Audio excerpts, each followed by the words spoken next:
we've nothing to lose. Let's shock her. Okay. Given Pads on. Get charging. Paddles on. Everybody stand clear. Top, middle, bottom. Delivering shock now. Shock delivered. Back on. 30. Okay, still easy. Yep. Okay, right. Let's keep going. Right. Yeah, paddle shock. Okay, we're calling it life tonight's 10 a week. Thanks very much for your help. I'm going to go and check on the system. Okay.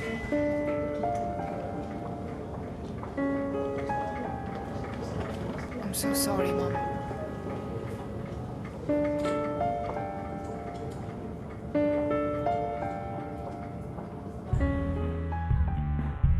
Girls, for Pete's sake, turn it down! This is Sam's birthday present. Must have cost Mum a fortune. Have you told Steve about this? No, I was going to surprise him with it later. You're supposed to phone me this morning. He's probably... Oh no, I've got a spot! Have you seen my cream? Not me, don't use it. Oh, Keith! Are you using my... What? Keith, are you using my cream? Nah.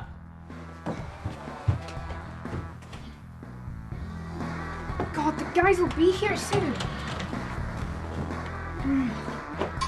Where is it now? They'll be here in 5 minutes. Well, sorry for you. You've had the whole day to prepare. Turn it down! Let's celebrate a bit earlier. God, I can't hear myself think. Did you get Fiona's present? Aye, it's in my locker at work. I'll bring it back in the morning. It's not as grand as yours, though, eh? I'm sure she'll like it. What did you get her then? Never you mind. You going out with them tonight? I might meet them at the club later. Well, how are they getting there? Stevie's picking them up shortly. When you meet up with them later, tell them to be careful with the alcohol, okay? Surely Fiona can have one at midnight. It's her 18th birthday. Tell him? Well, it's never one, is it? I'm sure they'll be fine. But keep an eye on them, son, yeah? No probs, Dad. See you men! Oh no. What? My blouse. Mom! See you all in the morning. Have a great time. We'll be back at a reasonable hour. We will, Dad. Thanks. Mom! Did you wash my blouse? I don't know, I don't remember seeing it. I gave it to you on Monday. You know I needed it for the party tonight. No, I didn't know. Why didn't you wash it? I've enough to do around this house without keeping up with you, madam. You better check the washing pile. Oh, I don't believe this. Stevie's gonna be here any minute. I knew it. It's still damp. I don't know what to wear now, and I've still got to put my makeup on. You could have at least told me it was in the washing. How am I meant to know what to wash if you don't tell me? It's always the same with you, Mum. I'm the last person you think about in this house. How can you say that? I'm always thinking about you. Look, I'll put it in the tumble dryer for you now if you like. Too late. Why does she always fall out with me? I try and do my best for this family. I work as well, you know. I never get a minute to myself. I think that's Stevie.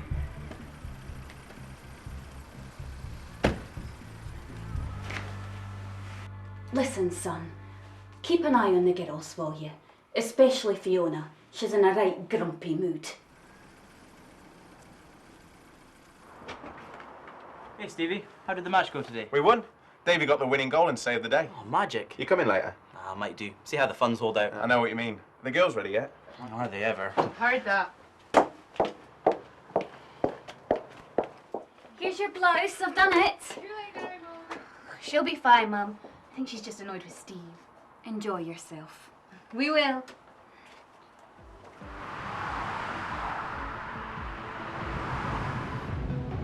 God, mothers, they never stop, do they? Well, you're being a bit hard on her, aren't you? Considering your amazing birthday present. Birthday present? What'd you get, Fiona? I suppose you're right. Oh, you're making me feel guilty now. I'll give her a call shortly.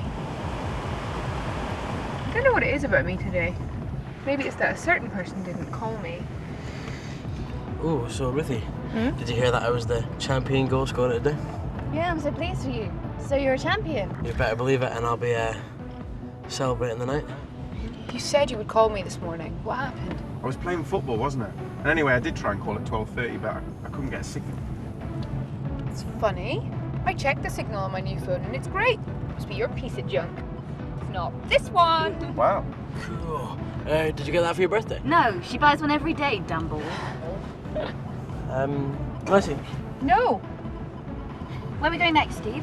Well, I told the girls we'd meet up at the tavern before we go to the club. We're already late, so you'll have to put your foot down. I'll text some of the girls now. Good idea. Can I see? No, there's personal stuff in here. Yeah, bet you'd like to get your hands on it for a few numbers, No. It's just that you can go on the internet and stuff and download music files and that. But getting your mate's number would be a bit of a bonus, I guess. Go on, give us a look, Fiona. No! Right, Andy. A present for one of your secret admirers then, Mike. I should be so lucky. No, it's Fiona's birthday. She's 18. 18? God, I remember you going to the hospital when she was born. Is that really 18 years ago? Yeah. I had hair then as well. Families. So what did you get her? Well, she's always on about her skin complexion, so I got her this beauty treatment pack. She spends hours in front of the mirror. I hope she likes it. I'm sure she will.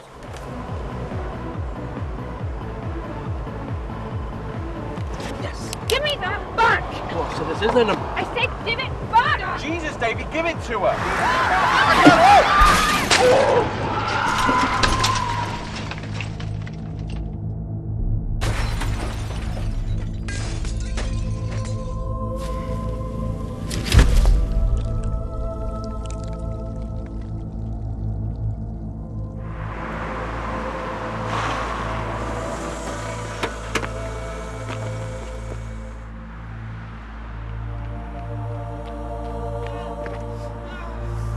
Ambulance and police, please. I think you better hurry. There's been a terrible car accident. It's on the Black Ness Road, just out of town. My name's Alex Blackwell. I'm driving a red Vauxhall Corsa, registration 332 NES. Please hurry.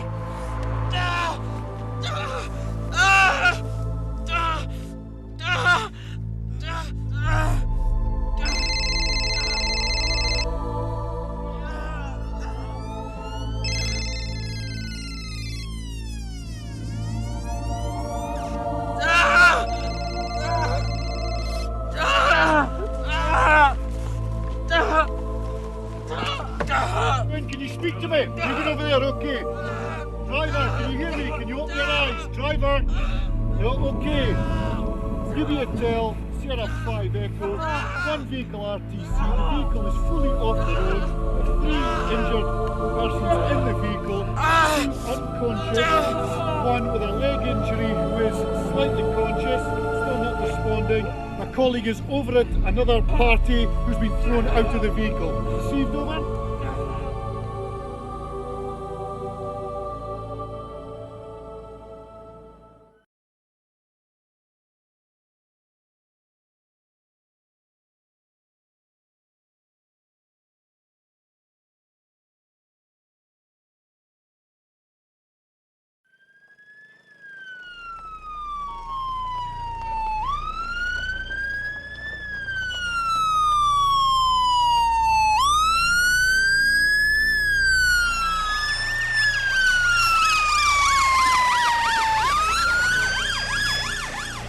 Obviously got the nasty leg, yeah. Obviously he's gone, so these two are... Speak to me.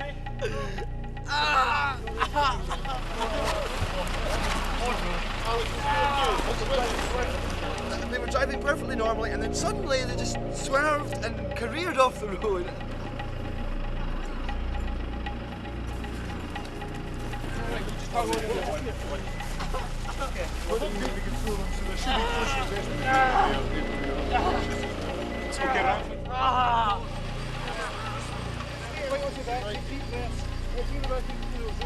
You guys happy enough with what you've got in this situation?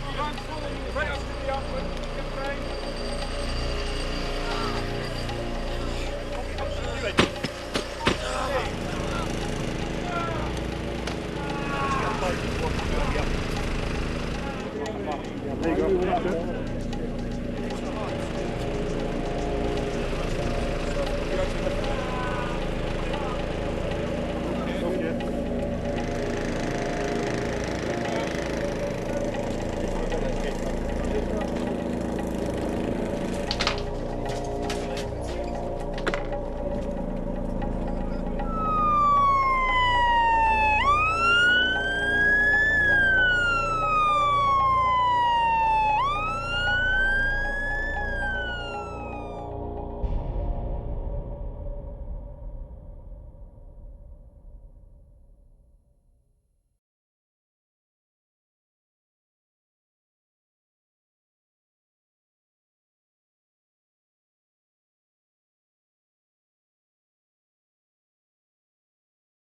Yeah, good. Go down and go nice and slowly. That's fine there. There we go. Hey guys.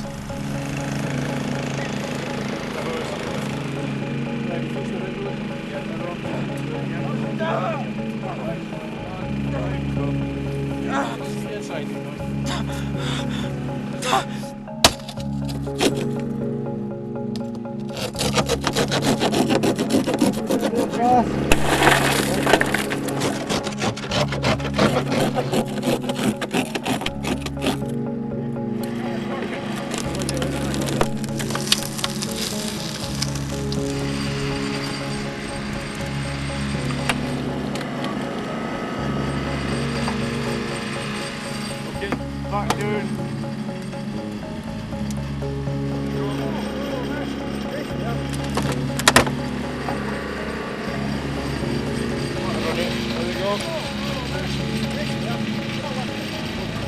Tap it well out of the way.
It looks like fine, Beth. There's nothing to lose. Let's shock her. Okay. Adrenaline given. Pads 7, on. 28, Get 29, paddles. 30. Continue. On, everybody stand clear. Charging. Top, middle, bottom. Delivering shock now. Shock delivered. Back on. I keep CPR going just now. Can we get some adrenaline in? Yep.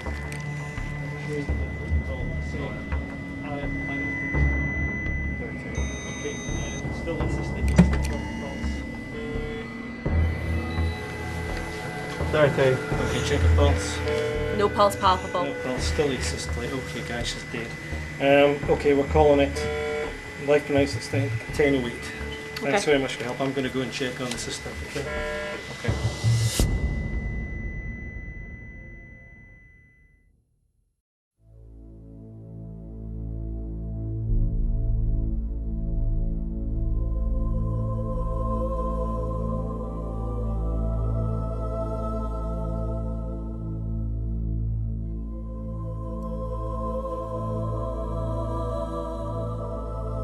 Mrs. Evans, Ruth and Fiona's mum. Just have a seat. My name's Mr. Ferguson. I'm a consultant surgeon here in the emergency department. I've been looking after Fiona and Ruth. Fiona, when she arrived, had really very severe injuries, and I'm afraid she's died.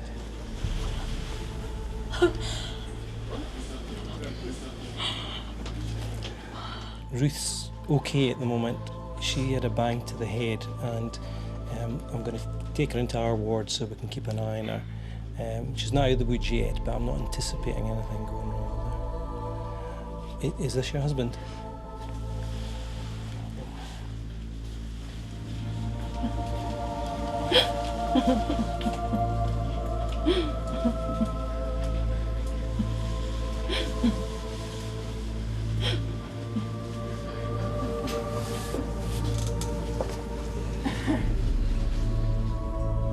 I'm so sorry.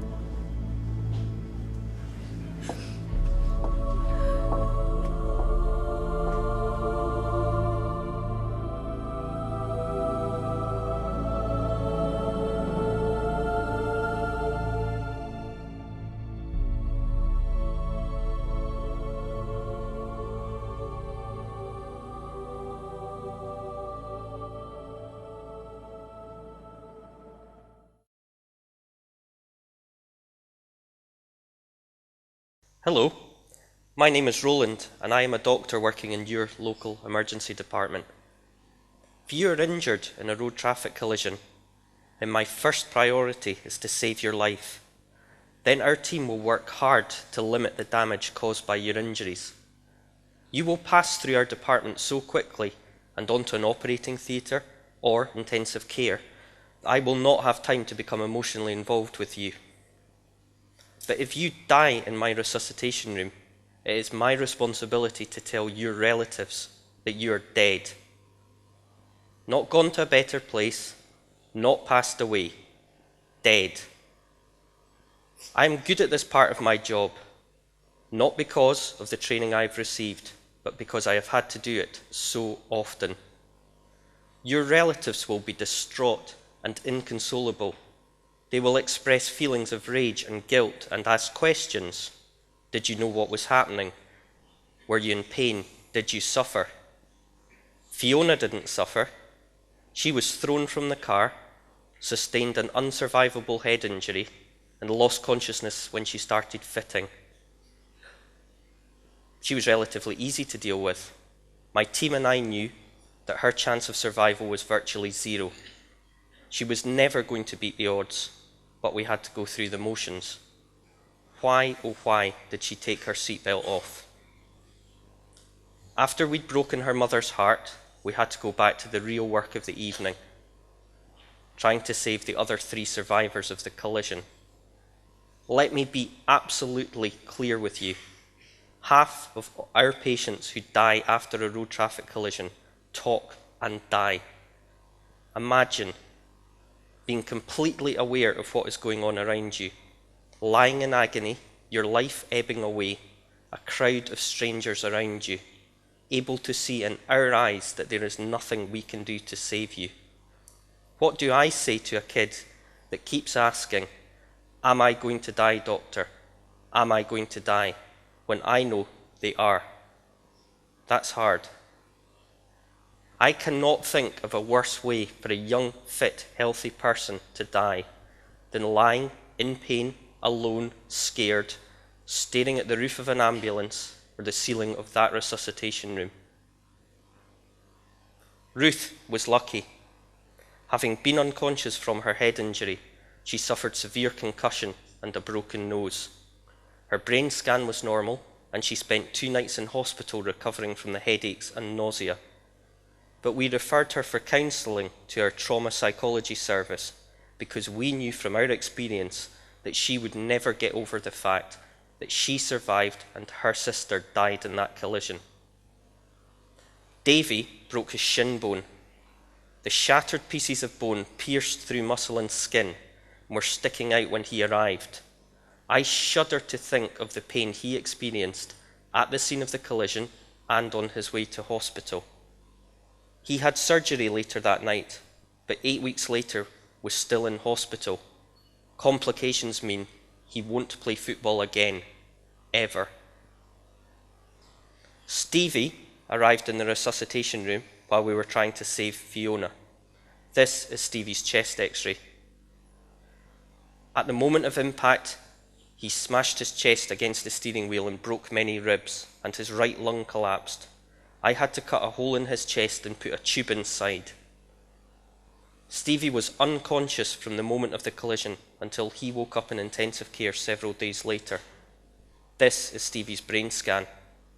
The light grey area is a collection of blood pressing on his brain. A hole had to be drilled in his head to let that blood out and relieve the pressure. Stevie was driving that car. He was responsible for his and his passengers' safety. Despite his terrible injuries, it would be easy for me not to have sympathy for him and just consider him one less reckless driver on the road. But was the collision his fault? Should he have accelerated when Fiona asked? Should Fiona have asked? How do you think Davy feels? Stevie's worst injury was to his neck. This x-ray shows a broken bone that tore apart his spinal cord. Stevie will never walk again. His parents had a terrible time ahead of them. For several days they did not know whether he would survive. Then, when they were told he would, they had to expect that he might be paralysed. They hoped for a miracle, but when confronted with the reality of his paralysis, they had weeks, months, years of rehabilitation and restructuring of their lives. And Stevie didn't get to go to his girlfriend's funeral. Grampian has one of the highest rates of road traffic collisions in Scotland. 37% of those killed in fatal collisions last year were aged 17 to 25. Your age group suffer the most severe injury and are most likely to die. Let me make this crystal clear for you. At current collision rates, in the next few years, several of you sitting in this room this afternoon will be lying, screaming in pain, staring at that resuscitation room ceiling with me and my team, trying to save your life. Remember my name. I'll be seeing you.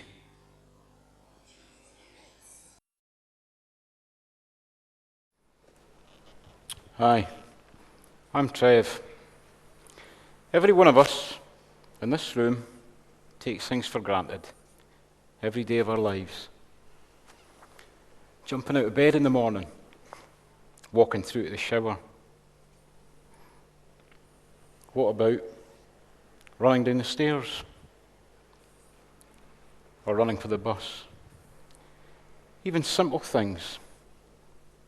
Something like you were all doing, or a lot of you were doing earlier on, dancing. But there's one thing that we all take for granted, and that is our heartbeat. Your heart will beat approximately 600 times whilst I'm talking to you today. And that's something that we all hope will continue for a very long time. You see, 6 years ago, I was just like all of you. I could run, jump, and I was a keep fit fanatic. The difference between you and I is that I was slightly older than you all are now. And I had a fantastic job with a multinational company, and I owned my own 3-bedroomed house. And then, without warning, all of that was taken away from me in one heartbeat. I'd been travelling home on my motorbike. I was going well below the 40-mile-per-hour limit I was in. It was dark, cold November night, and I was less than 2 miles from my house. Suddenly I heard the noise of a car engine to my left. Instinctively I looked down, and all I saw was a car headlight, and I knew immediately that there was nothing I could do about it. To this day, I can still remember the noise of the impact as the car smashed into me, but I didn't feel any pain at the time. I felt my bike sliding out from underneath me, and then the feeling that I was flying through the air, but I don't remember landing. I lay in the middle of the road, slipping in and out of consciousness, and a passing motorist stopped and spoke to me to try and keep me awake. The driver of the car just wasn't paying enough attention. They were in too much of a hurry. They just didn't see me coming. They pulled out of a junction and slammed into the side of me, pinning my left leg between my bike and the front of the car. An ambulance arrived, and it took me to the accident and emergency.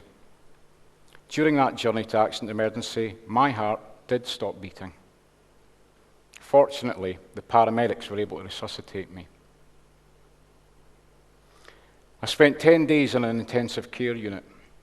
The first 5 of those days, I was in a coma, and I was attached to a ventilator to keep me alive. On the 10th day, my condition was deemed stable enough, and I was moved to the spinal injuries unit in Glasgow. This is where I would be told that I would be paralysed from below my chest for the rest of my life. That means that nothing below here works anymore, and I can't feel anything.